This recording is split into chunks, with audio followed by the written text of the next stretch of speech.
today is that, yesterday's game was all about a slow start, early start game.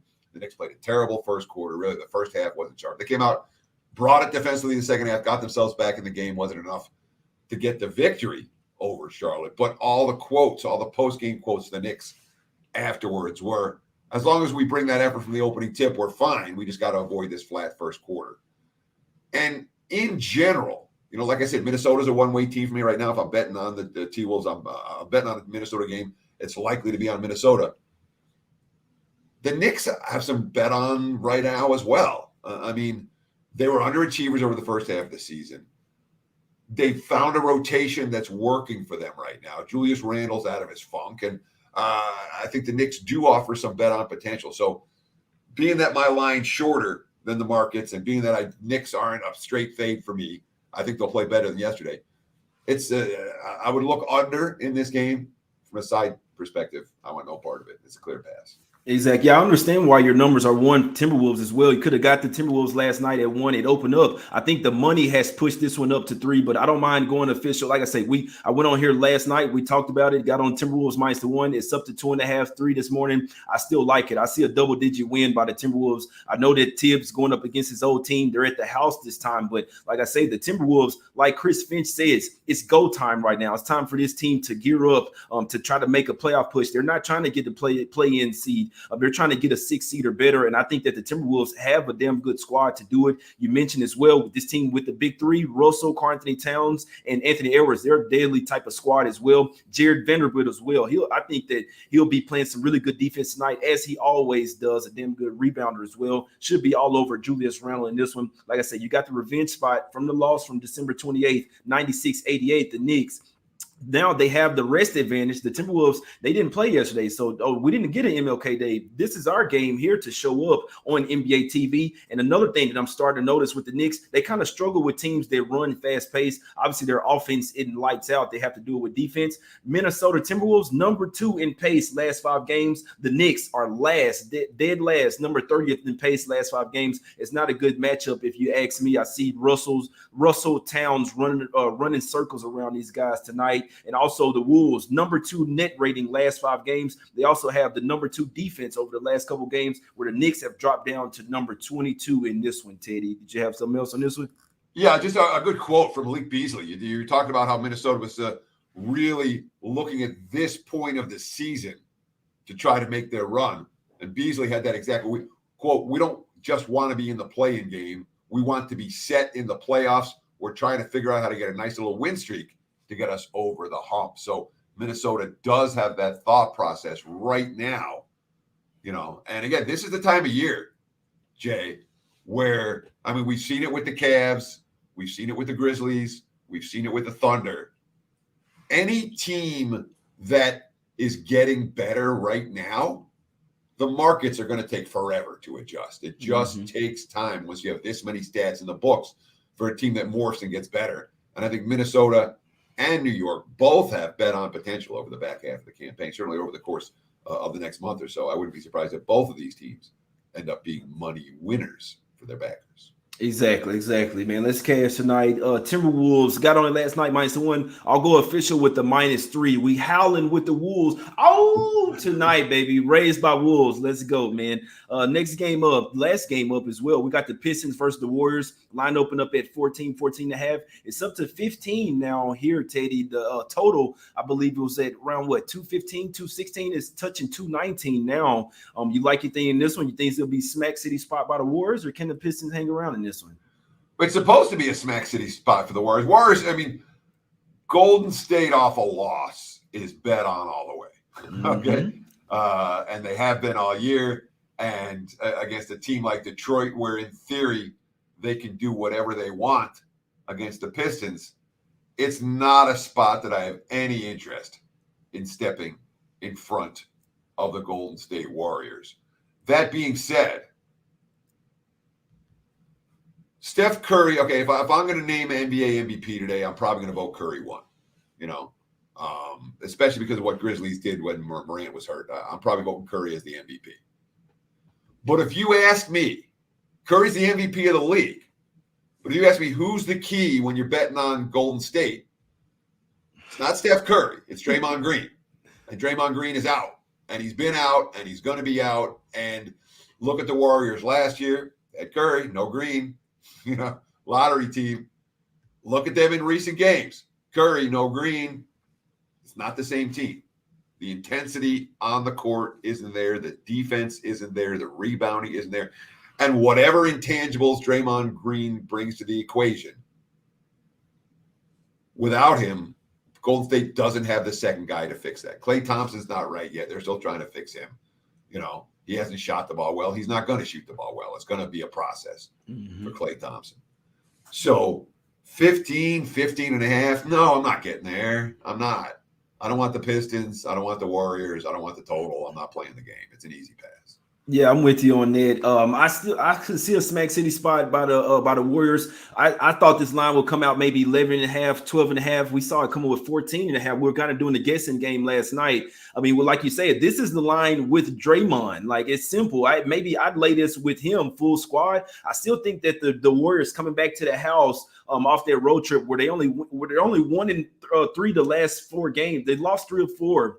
They're 2-0 ATS, Teddy. Like, I know a lot of times coming back to the house off a long road trip is a bad spot. The Warriors 2-0 against the spread this year, laying big numbers as well versus the Raptors and the Kings, a doormat. So they can come home and even do it versus an unmotivating opponent there. You also have them 7-0 straight up and 6-1 against the spread last 7 games at the house versus Eastern Conference opponents.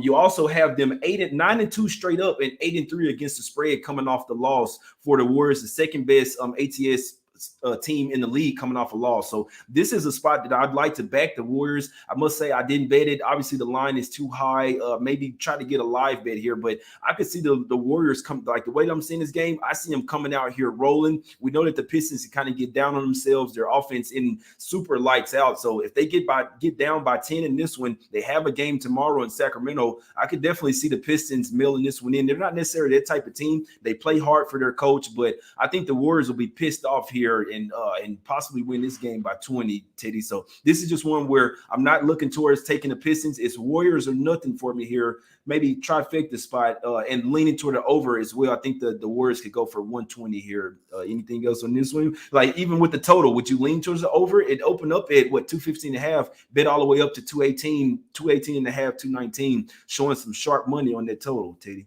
The Pistons going to score? That's the concern when you play a Pistons over, because Detroit's on the good games, Detroit's offense is functional. On the bad games, Detroit misses a whole lot of contested jump shots and they don't put up points in bunches. And Golden State, certainly a defensive-minded squad. I don't mind taking Pistons overs when Detroit plays weaker defensive teams.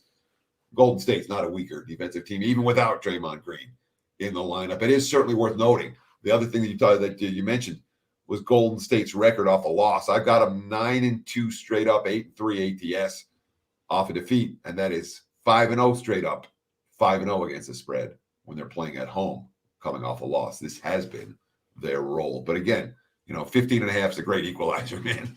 The Warriors can blow them out, win comfortably, and win this game by 14 or by 12 or whatever. It happens all the time in the NBA. That is a concern for me here. Maybe first half Golden State, but even that's not anything I'm super excited about. From a total standpoint, I don't feel strongly one way or the other. I really don't. I just want to look real quick. Just let me double check this. So the Pistons catching 12 and a half or more, 1-3 ATS. The Warriors laying 12 and a half or more this year. I've got them at 4-1 against the number, so they have been fairly good in this role.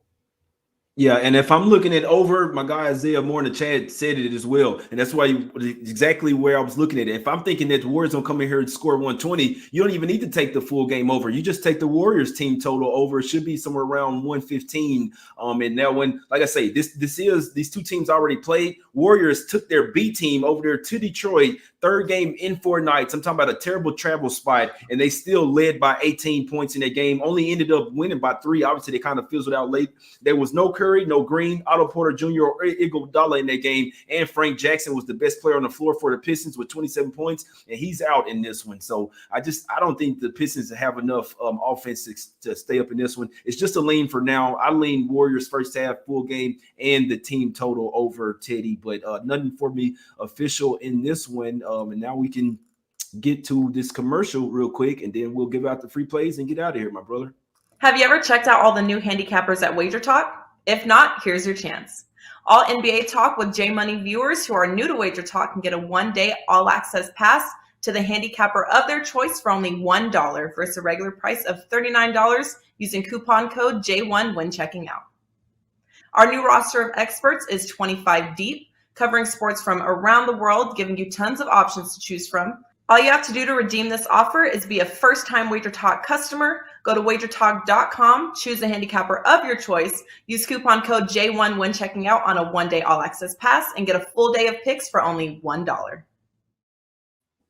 Full day of picks for $1, man. I could not talk you off that. And also $2 it's $2 Tuesday over there at Wager Talk as well. So hey, whether you want to spend $1 or $2, they got picks for the low over there, man. If you got to be a first time customer though, but not for the $2 Tuesday, Teddy. Hey, this official plays here, Teddy. Any leans or whatever, anything you like to plug in, let the people know, and then I'll break them off official. And we'll get up out of here, buddy. Sure. Man, the chat's rolling right now, dude. I really appreciate it. Lots of good. Thank you guys. I'm seeing nothing but awesome comments. Gerald Jones, thank you very much, man. You guys are awesome. Really appreciate it. Very, very much. There are a couple guys, Mark, Nick, give me some kudos. I really appreciate it, guys. And it's fun to see the chat rolling bananas and grapes, all around. So thank you guys. When it comes to, I didn't put out anything for the clients in the NBA today, and I haven't made an NBA bet yet. So what you're getting from me right now is nothing more than a lean. But I'll give you that lean, and that'd be the T-Wolves and Knicks to stay under the total. We're looking at 214 right now. And again, this is the prevailing trend between these two teams. Tibbs isn't going to run against anyone. You talked about the Knicks' problems against the more up-tempo teams. Yeah, that may be the case again tonight. So I'm not going to talk into the Minnesota side, but you take the T-Wolves, I'll take the under. Let's see how we do. So that's the play of the day for today's card. I do have one college basketball game up over at Sportsman, but honestly, save it for tomorrow. If you're going to use that promo code, save it.